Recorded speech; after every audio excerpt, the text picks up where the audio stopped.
Stand in the financial heart of London today, and you're surrounded by glass skyscrapers. The Gherkin rises 180 meters above the streets. 9 million people live in Greater London. The Thames flows beneath dozens of bridges connecting a megacity that stretches for miles in every direction. But dig 6 meters beneath those skyscrapers, beneath the modern streets of the City of London, and you'll find something extraordinary: the stone foundations of a Roman city that was completely abandoned and left to decay into ruins. Londinium, the Roman city founded in 43 AD that grew into the capital of Roman Britain, a walled city of perhaps 45,000 to 60,000 people at its peak, with an enormous basilica, a forum, public baths, an amphitheater, temples, and a stone bridge across the Thames. And then, around 410 AD, when Rome withdrew from Britain, the population walked away. Within a generation, Londinium was a ghost town: empty buildings collapsing, streets overgrown,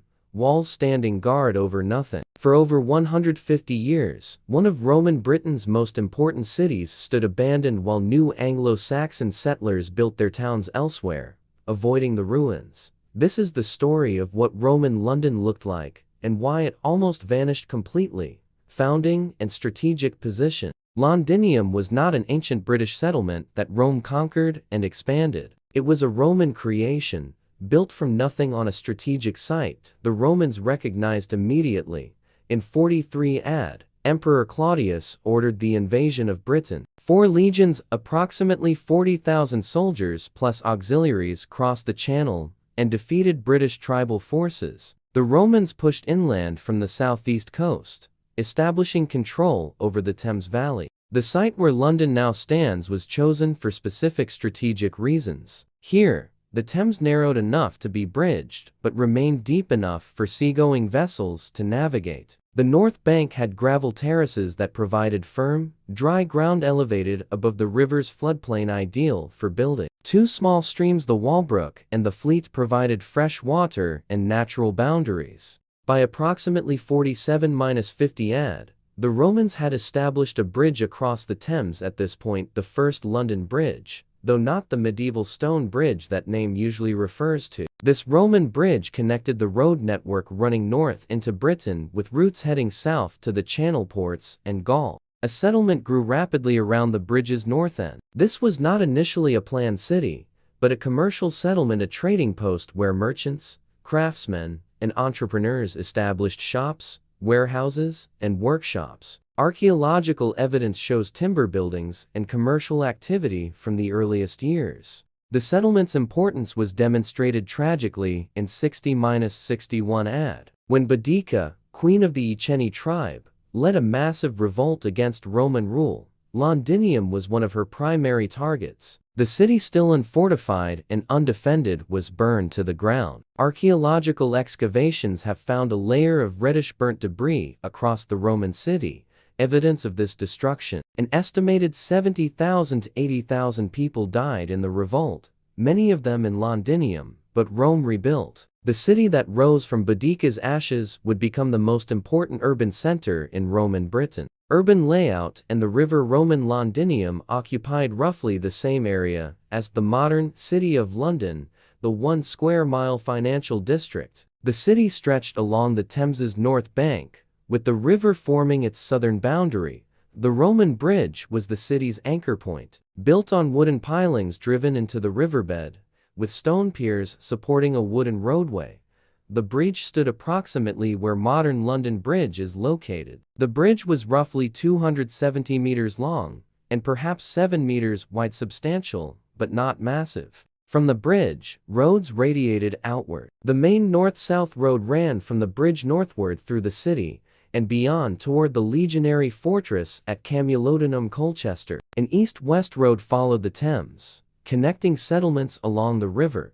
The street grid followed Roman planning principles, but adapted to the terrain. Streets were paved with gravel and crushed stone, with drainage ditches on either side. The major thoroughfares were wide enough for wagons and carts, while narrower lanes served residential districts. The Walbrook stream ran roughly north-south through the middle of the city, dividing it into eastern and western sections. The stream was gradually channeled and built over, but it provided water and drainage throughout the Roman period. The waterfront was critical to Londinium's economy. Timber quays and wharves lined the Thames's north bank. These docks allowed ships to load and unload cargo. Warehouses stood immediately behind the waterfront, storing goods before distribution. The discovery of waterlogged wooden pilings and quay structures during modern construction has revealed the extent of Roman waterfront development.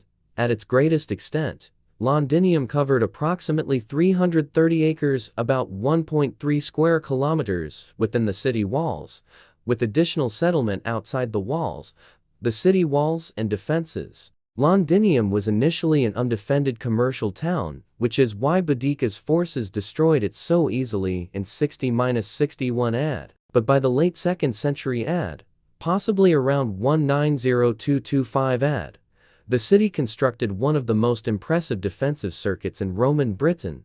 The Londinium city wall was built of Kentish ragstone, a limestone quarried in Kent and transported by river to London. The wall stood approximately 6 meters high and was roughly 2.5 meters thick. It enclosed the built-up area on the landward north, east, and west sides, with the Thames forming the southern boundary. The wall stretched approximately 3.2 kilometers in circuit. It featured gates at major road entrances: Aldgate, Bishopsgate, Newgate, Ludgate, and others. These gates were substantial structures with arched passageways wide enough for wheeled traffic, flanked by towers. Bastions projecting semicircular towers were added to the wall in the later Roman period, probably in the 4th century AD. These allowed defenders to fire along the wall's face, covering approaches with missiles and projectiles. A defensive ditch, perhaps 3 meters deep and 4 meters wide, ran outside the wall,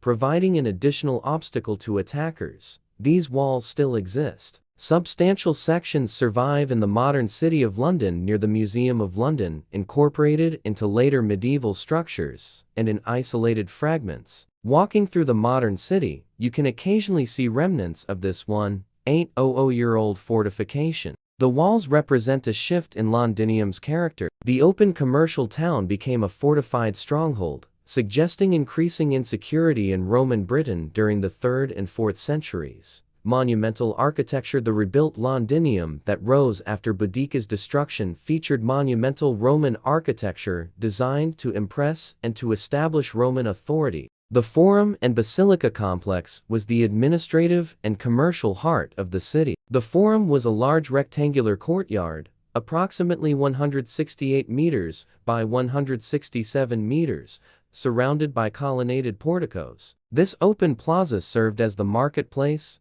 gathering place, and social center. On the Forum's north side stood the Basilica, the administrative building. This was enormous, approximately 150 meters long, making it one of the largest basilicas north of the Alps. The basilica was a multi-story structure with a central nave and side aisles separated by columns. The ground floor housed administrative offices, courts, and civic functions. This building represented Roman governmental authority and legal proceedings. An amphitheater stood on the eastern side of the city. Discovered during excavations beneath the Guildhall in 1988, this amphitheater could accommodate approximately 6,000 to 7,000 spectators. Built of timber initially and later partially rebuilt in stone, it hosted gladiatorial games, animal hunts, military displays, and public executions. The amphitheater was roughly 100 meters by 85 meters in size. Public baths were essential to Roman urban life. Londinium had multiple bath complexes. The largest, located near the river in the western part of the city, featured the standard Roman bathing sequence: changing rooms, cold plunge frigidarium, warm room tepidarium, hot room caldarium, and exercise areas palestra. These baths were heated by hypocaust systems under floor heating, where hot air from furnaces circulated beneath raised floors and through hollow walls. Temples dotted the city. A temple of Mithras, discovered in 1954 during construction work, reveals the presence of this mystery cult popular among soldiers and merchants. Other temples dedicated to Roman and Romano-British deities have been identified archaeologically, though many remain incompletely excavated beneath modern buildings.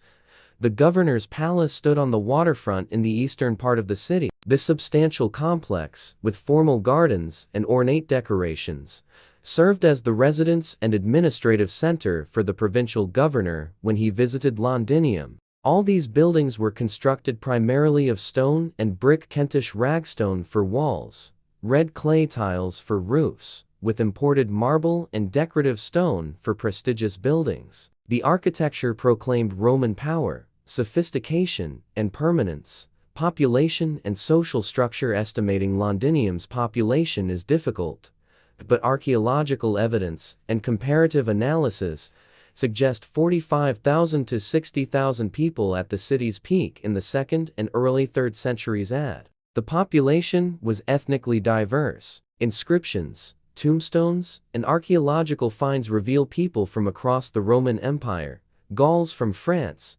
Germans from the Rhine frontier, Greeks from the eastern Mediterranean, North Africans, Spaniards, and indigenous Britons who had adopted Roman culture. At the apex of society stood the provincial governor when residing in Londinium, along with high-ranking military officers and imperial administrators. These men wielded enormous power, collecting taxes, administering justice, and commanding military forces. Wealthy merchants and landowners formed an upper class. International trade brought fortunes to successful merchants who imported wine, olive oil, pottery, and luxury goods from the Mediterranean and exported British products, grain, metals, hunting dogs, and slaves to the continent.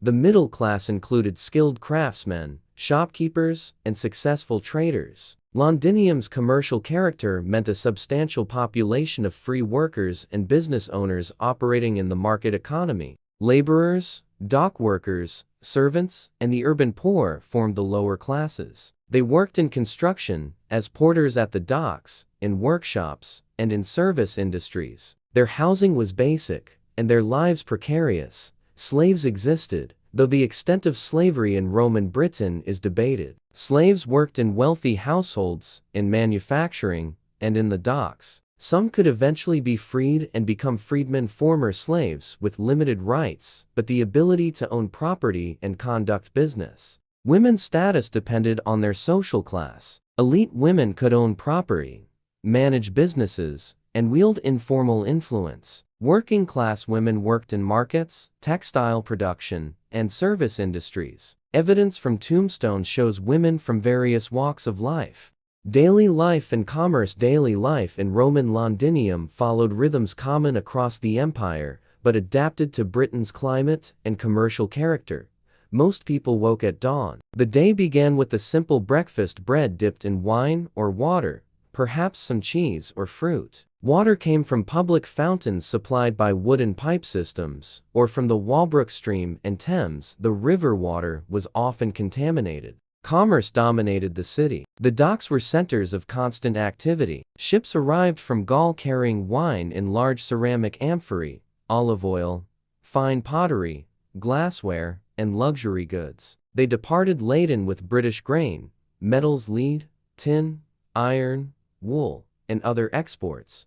Markets filled the forum and streets. Merchants displayed goods on wooden stalls or in shop fronts. Butchers sold meat. Fishmongers offered fish from the Thames and the coast. Bakers produced bread. Wine shops sold imported and local beverages. Craftsmen worked in workshops throughout the city. Blacksmiths forged tools and nails. Potters produced everyday ceramics. Leather workers made shoes and belts. Jewelers crafted brooches and ornaments. These workshops often fronted directly onto streets, with the craftsmen working in view of potential customers. The main meal was eaten in the late afternoon or early evening. For common people, this meant bread, pottage grain and vegetable porridge, beans, onions, cabbage, and occasionally fish or cheap cuts of meat. Oysters from the Thames estuary were inexpensive and popular. Wine was diluted with water.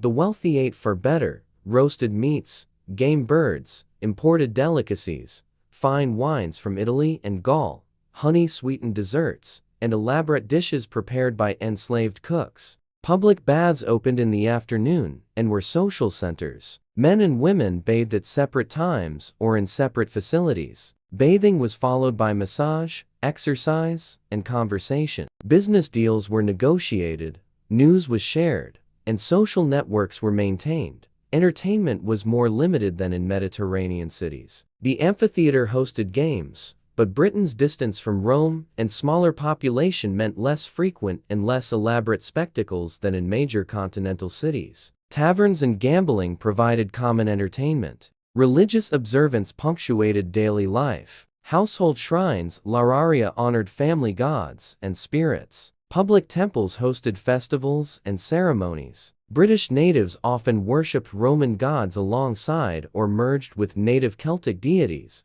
Trade and economic function. Londinium's primary function was commercial. The city was Roman Britain's principal port and trading hub, connecting the province to the wider empire. The Thames provided the crucial transportation link. Ships navigated upriver from the North Sea, docking at Londinium's wharves to unload cargo bound for the interior of Britain. The bridge allowed goods to cross the river and continue by road to settlements throughout the province.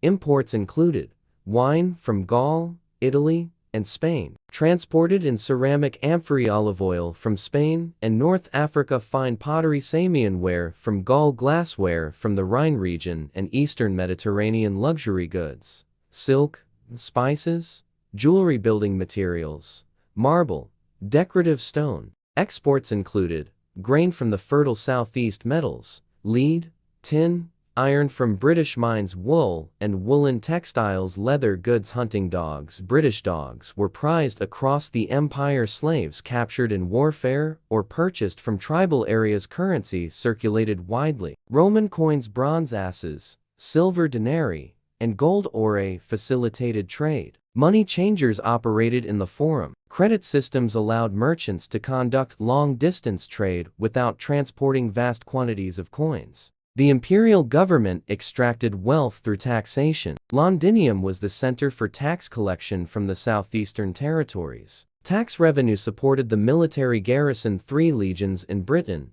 plus auxiliary forces, the provincial administration, and imperial projects. Londinium's economic importance made it indispensable to Roman Britain's functioning. As long as the province was integrated into the empire's economy, Londinium thrived. Religion, Roman gods, and mystery cults. Religious life in Roman Londinium was complex and syncretic, blending Roman state religion, Celtic native practices, and imported mystery cults. The official Roman pantheon was worshipped in temples throughout the city. Jupiter, king of gods; Juno, his wife; Minerva, goddess of wisdom; Mars, god of war, all received veneration. These gods represented Roman authority and cultural identity. Celtic deities were often syncretized with Roman gods. Native British gods were identified with Roman counterparts, Sulis with Minerva at Bath, for example. This religious synthesis allowed native populations to maintain their spiritual traditions within the Roman framework. The imperial cult worship of the emperor and Rome personified was an important political religion. Temples and altars dedicated to Roma and the emperor demonstrated loyalty to the state. Provincial officials participated in these ceremonies as civic duty. Mystery cults attracted followers seeking personal salvation and secret knowledge. The Temple of Mithras, discovered in 1954, revealed elaborate rituals practiced by initiates of this bull-slaying god. Mithraism was particularly popular among soldiers and merchants. The temple contained sculptures, altars, and ritual equipment. Christianity reached Britain by the late Roman period, though its early presence in Londinium is poorly documented. A few Christian artifacts suggest a small Christian community, but Christianity was not dominant in Roman Britain as it was in some other provinces. The religion would only become prominent after the Anglo-Saxon conversion centuries later. Religious tolerance was generally practiced. Rome accepted diverse beliefs, as long as imperial authority was acknowledged. Only Christians faced periodic persecution for refusing to honor the emperor and state gods. Decline and abandonment. The story of Londinium's abandonment is inseparable from the collapse of Roman Britain. By the late 4th century AD, the Western Roman Empire was under severe strain. Barbarian invasions, civil wars, economic crisis, and military overstretch weakened imperial authority. Britain, on the empire's northwestern periphery, was particularly vulnerable. In 367 AD, the barbarian conspiracy brought coordinated attacks by Picts from Scotland, Scots from Ireland, and Saxons from across the North Sea. Roman defenses were temporarily overwhelmed. Though order was restored, the event demonstrated Britain's vulnerability. In the early 5th century, Rome itself faced catastrophe. Visigoths besieged Rome. The imperial government struggled to defend Italy. Troops and resources were pulled from distant provinces like Britain. Around 410 AD, Emperor Honorius sent the famous rescript to the cities of Britain, telling them to look to their own defenses. This effectively ended Roman administrative and military support for the province. Roman officials, soldiers, and many Romano-British elites likely departed. What happened next in Londinium is revealed by archaeology. The city was abandoned. The reasons were multiple and interconnected. First, economic collapse. Londinium existed as part of an integrated Roman economy. When trade networks broke down, when Roman currency ceased to flow, when Mediterranean imports stopped arriving, the city's economic function disappeared. Without commerce, there was no reason for the population to remain. Second, administrative collapse. Londinium served as a provincial capital and administrative center. When Roman government ceased, these functions evaporated. The infrastructure requiring maintenance, aqueducts, roads, public buildings, had no one to maintain them. Third, security concerns. The city walls that had protected Londinium required garrisons and maintenance. Without Roman military organization and resources, defending a large fixed position became untenable. Dispersed rural settlement offered more flexibility and security. Fourth, cultural shift. The incoming Anglo-Saxon settlers had no urban tradition. They built wooden halls and agricultural settlements, not stone cities. They avoided the Roman ruins, possibly viewing them with suspicion or fear, the work of mysterious predecessors whose massive stone buildings were beyond their capability to construct or maintain. Archaeological evidence shows Londinium was largely abandoned by the mid-5th century. Buildings collapsed. Streets were overgrown. The city became a ruinscape, empty walls standing amid decaying structures. The Anglo-Saxons established their settlement outside the Roman walls, about 1.5 kilometers to the west, around the Covent Garden area. This settlement, called Londonwic, was the Anglo-Saxon London, a trading town like Roman Londinium, but built of timber, and located outside the intimidating Roman ruins. Rediscovery and archaeological evidence. Roman Londinium lay buried and largely forgotten for centuries until it was rediscovered, layer by layer, beneath modern London. The Great Fire of London in 1666 destroyed much of the medieval city and exposed Roman remains. Christopher Wren, building St. Paul's Cathedral, noted Roman foundations and artifacts, but systematic archaeology only began in the 19th century. The Blitz during World War II, which destroyed large areas of the City of London, paradoxically created opportunities for archaeology. Bomb sites exposed Roman layers before modern rebuilding began. Post-war construction led to discoveries of the Roman fort, sections of the amphitheater, bath complexes, and countless artifacts. Major discoveries continued: the Mithraeum in 1954, the amphitheater beneath Guildhall in 1988, continuous waterfront excavations revealing docks and warehouses. Modern development requires archaeological investigation, gradually revealing more of Roman Londinium. What emerges is a picture of a substantial Roman city, sophisticated, prosperous, integrated into the empire that was entirely abandoned and left to decay when that empire withdrew. Standing in modern London surrounded by skyscrapers, hearing the roar of traffic, watching millions of people move through one of the world's great cities, it requires historical imagination to see what lies beneath. 6 meters down, the streets of Roman Londinium. The Forum where merchants traded. The Basilica where Roman officials administered justice. The Amphitheater where crowds watched gladiators fight. The baths where Romans bathed and socialized. The walls that protected a city of 50,000 people. and all of it was abandoned. The population walked away, leaving the massive stone buildings empty. For over 150 years, Londinium stood as ruins, a ghost city of collapsed roofs, crumbling walls, and overgrown streets. The Anglo-Saxons built their timber settlements outside the walls, avoiding the mysterious stone ruins. Only in the 9th century, when Viking raids threatened, did the Anglo-Saxons move back inside the old Roman walls for protection. Alfred the Great refortified London in 886 AD, and the medieval city grew from there, built on and from the ruins of Londinium. But the Roman city itself had vanished, buried, forgotten, its very existence questioned, until modern archaeology recovered it piece by piece from beneath the modern metropolis. Londinium's fate illustrates how fragile urban civilization can be. This was not a minor outpost but the capital of a Roman province, a major commercial city with monumental architecture and sophisticated infrastructure. Yet, when the political, economic, and military systems that sustained it collapsed, the population simply left, and within a generation, it was ruins. Modern London exists on these ruins, but it is fundamentally different from Londinium. The continuity is location, not civilization. Roman Londinium died, was abandoned, and nearly vanished completely. What rose from its ruins, centuries later, was something new. The fragments that remain, sections of wall, foundations beneath office buildings, artifacts and museums, are not monuments to Roman glory, but reminders of how completely civilizations can collapse, and how close London came to vanishing from history entirely.